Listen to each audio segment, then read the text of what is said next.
So you leave the U.S., escaping the present day Sodom and Gomorrah, leaving behind everything you know. And yet, you keep CNN playing in the background all day. Why do you have to keep looking back?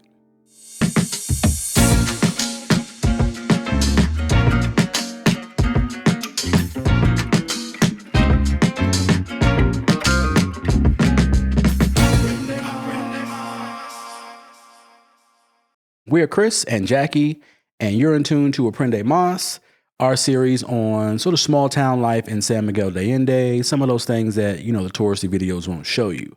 And this week we are talking about the idea that you leave the country for all these negative reasons, and yet you still have to kind of look back and keep in touch with what's going on. Like, why can't you put the blinders on?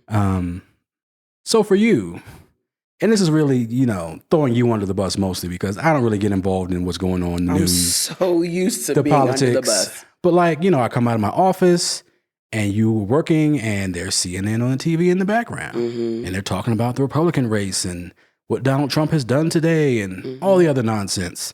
But why do you feel like you have to kind of keep in touch with what's going on in the States? So before I address your question, your line of questioning, good morning, good afternoon, and good evening, people. I'm so glad that you've joined back in with us and are keeping up with the foolishness. But today is a really good conversation. And you told me what we were going to be talking about. Right. We went over some notes earlier this week, and I've actually given this some thought. And because never told you what it is. I wanted to, how I really wanted to address it. No, I love the surprise. Yeah. So, thinking on it really, the U.S. is still home. And not only is it home, but that's our birthplace, right? And not only is it my birthplace, but that's where all of our, majority of our memories are, right? That's where we grew up, King's Dominion, Six Flags, Iverson Mall, Snickerdoodles, aunties, uncles, cousins, mothers, fathers. Children. Our children are there. And possible future grandchildren. Right? And we still have a dog back there. We have a little poochie back there. Well, not really our dog anymore. Yeah. But there's a dog back there. So the bridge has not been burned. So, and not only that, but we still go back to visit. So I want to keep up and I want to understand what's going on, right? And if there's an alarm that needs to be sounded, I want to be able to sound that alarm for, especially for our children, right? So I remember, and this is not just CNN, but like the news, weather, for example. Right. Xavier and Landy said, hey, we're heading to Ohio to go visit family. And Xavier and Landy are our oldest son and his new wife, Landy. Yes. So that's our son and daughter-in-law, daughter-in-love. And so, they're like, hey, we're going to take a road trip. We're going back to Ohio. And okay, what's going on with the weather? How is it? Because it's the wintertime. And because they're probably not going to really look the way I would as a mom. You can't depend on them to know what's going on. For the record. They are New Yorkers, and it doesn't matter what's happening. I'm ready for it. Right. And I'm out. I'm just going to go. And they're young. We'll just hit the road and roll out, right? So I text them like, hey, have you heard about this blizzard that's on the way? Have you heard that whatever, 99 is shut down? No, we didn't know. So really, the crux and the core of the answer is that there's still people and places and things that I still care about. And I want to know what's going on. And the optimist in me also wants to know, is it changing for the better? Almost like, is it safe to come back? You know what I'm saying? Yeah. And I don't know if that's, I didn't know I was going to start to cry. Is it safe to go back? That's really the thing. And then every day I keep getting told no. No, it's not safe to come back because, oh, thanks, honey. Because we like that it's broken. We're gonna stay broken, and we're not gonna do anything to fix it. We're okay with even electing a president who might be locked up if that ain't broken. You know what I mean? So it's yeah. Yeah, and I'm going to backtrack just a little bit. And part of what really inspired me to even have this conversation is a scene from a movie on Netflix called Rustin, about the life of Bayard, not really the life, but really the civil rights era life of Bayard Rustin. And there's a scene in the movie where the Rosa Parks scenario, he's on the bus, they want him to move to the back. He says, no, I'm not going to the back. They drag him off the bus and they start beating him. Mm-hmm. And the way that they kind of shot that scene was they kind of panned down the bus and saw the passengers on the bus. There was the black guy in the back and he's looking, and you could tell he's disturbed by it, but he's probably used to seeing that scene. Mm-hmm. And then there was a white guy who was completely oblivious, reading his paper, didn't care what was going on. He could hear and see what was happening, but it didn't matter because it was a black man getting beat down. And then at the front of the bus was a white woman who was just in horror, disgusted.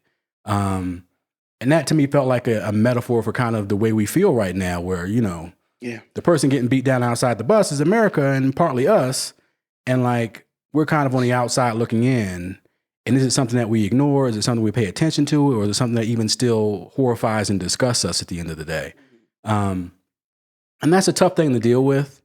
And I think where I am on it right now is when I was back home, I wasn't watching politics and news, a lot of that stuff anyway. You would catch it when you come in. You can't kind of miss it anywhere. You're trying to see it on social media and things like that. Mm-hmm. But at the end of the day, like, it didn't affect me in the way that it affected you, because I really just wasn't absorbed in it. I wasn't soaked in it. Some of that's from my, my upbringing. I was raised a Jehovah's Witness. And you're taught from a young age, like, you are no part of the world. Doesn't matter what's happening out there. It's going down the drain regardless. Mm-hmm. You do your thing on the other side. Mm-hmm. So yeah, it's an interesting paradox that we're in of like, I don't want to kind of know what's going on. I don't want to still be affected by it. Mm-hmm. But you have things that are connected to home that you want to protect and make sure that everything is okay for. Yeah. I can't say I was looking at it. I would look at any of it to say when I wanted to come back. Mm-hmm. 'Cause that's not the only reason why I left, right? Like, it wasn't just a political situation. It's a big part of it for sure. But also just wanted to see more of the world and things that I was missing. Mm-hmm. So like, is it a barrier, you think, to being engaged and engrossed in the culture and the community here, to have that like strong tie and strong emotional reaction to looking back? Or can you still, do both at the same time? Can you be away from home, be absorbed in your local community and culture, and still look back home and have it affect you in that same way? Because like, I didn't expect you to come to tears over it right now. Yeah, I didn't either. And to me, that worries me, because maybe it's still having that same effect on you that it was even when you're not in the country. And like, that's not helpful. Like, there's something else going on. Well, we're also we made up two different kinds of ways, right? For sure. We have different makeups. And I am the empathetic person. I am the one, who's touchy-feely and very much engrossed into how other people are feeling, right?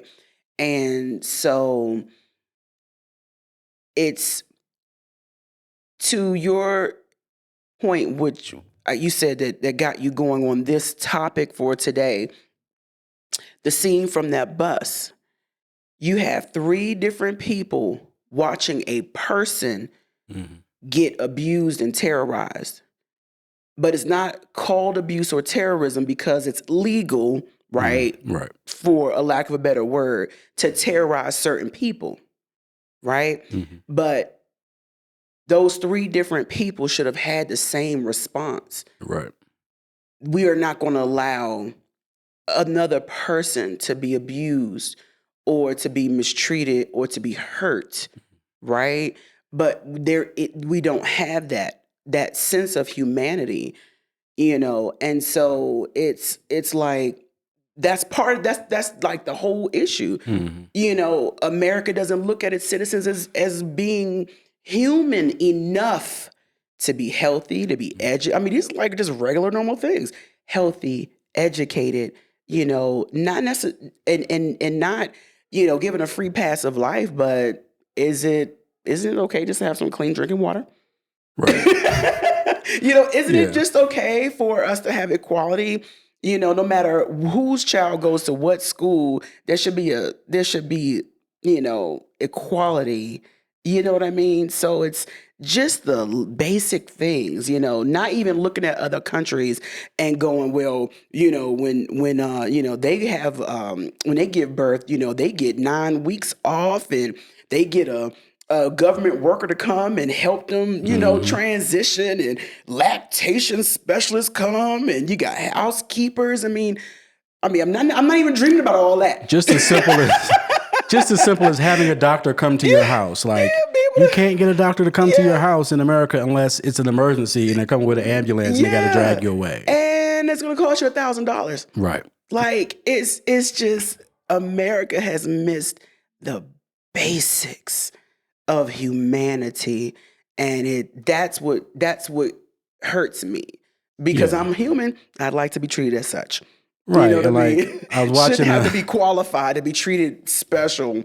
There's an interview going around with Yasin Bey lately. I forget what the name of the podcast is, but basically he makes some statements on Drake, which everybody's paying attention to. And he says Drake is basically pop music and consumerism and capitalism. Oh, okay, I've seen that. But there's also, he's going through like the atrocities that are around the world, and he says a statement of like, if you're seeing these things and they're not upsetting you, there's something wrong. Right. You know what I mean? Like, you should be upset by these things going on. Mm-hmm. You should be able to look at what's happening in America and it touch you and move you in some way to say, hey, something is not right here. Right. You may not have to come to tears about it. Right. But you should be able to recognize that something is not right.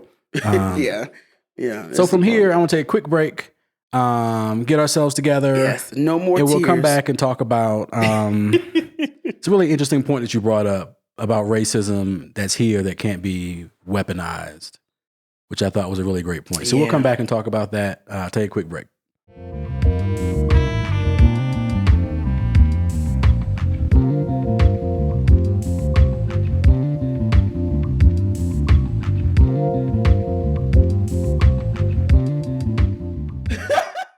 So we're back from break. Chris and Jackie, once again, Aprende Mas, having that discussion about the separation between the U.S. and living abroad, and looking back and trying to, should we be keeping track of what's going on back home? What effect does it have on us? We kind of had an earlier conversation about this. You brought up a really good point of some of the things that trickle over, I think, from the U.S. because, the people that are there are coming here like us, and you bring all of your biases and your pluses, your minuses, your pros, your cons, your positives, negative, all with you. Right. Your life's experiences. Within this culture, there's racism already. Right. And they bring their own version of racism with them as well. Talking about, anybody. It could be white, black. We all have some version of bias within us. Mm-hmm. But I think the thing that you kind of pointed out is that they can't weaponize the racism here the way they do back home. There is no, hey, I'm going to be a Karen, I'm going to call the cops, and they're going to come and take care of you. Nope. The Mexican police force does not care about you, Karen, or whatever your concern is for the day. That's not something they can do here, which is a very interesting piece of it. Because you can say whatever you want, you can do whatever you want, but guess what? I don't have to fear the repercussions the way that I may have to fear the repercussions in the U.S. Correct. Which is its own kind of freedom. Mm-hmm. You can't be free of the racism, but you can be free of those same American racist repercussions. Right. Which is a really interesting aspect. Right. They can't weaponize their whiteness here. Right. They, like you said, they cannot call 911 and lie on a black person here. That's not going to happen. Yeah. So I'm telling you, I'm just walking down the street. Good morning. Buenos dias. There's a freedom that comes along with it, and it's so distorted because we come from such a distorted kind of a system, in the States. But it still feels good. Like, hey, you can't abuse me here. Well, we're going to keep this short and simple just for this topic, just because we didn't know I was going to cry. And it's a little heavy, but we did want to share and be vulnerable, and just be open and honest about it. But this is a thing. We appreciate you all for keeping up with us, but we want to keep up with you. Comment. Please leave a comment. where are you from? You know, where are you hailing from? Just so we can keep in touch, okay? We And also, like, appreciate you. if you are somebody who keeps in touch back home, like, let us know. Like, how do you kind of separate your here and now culture from the culture that you may have left behind for any number of reasons? So as always, like, comment, subscribe, ring the bell, do all those things. Watch another video. Please and thank you. And be careful and cautious. And stay warm. Be safe. Yeah, because you might be someplace that's -5 right now. Yeah. So yeah, we'll see you guys next time.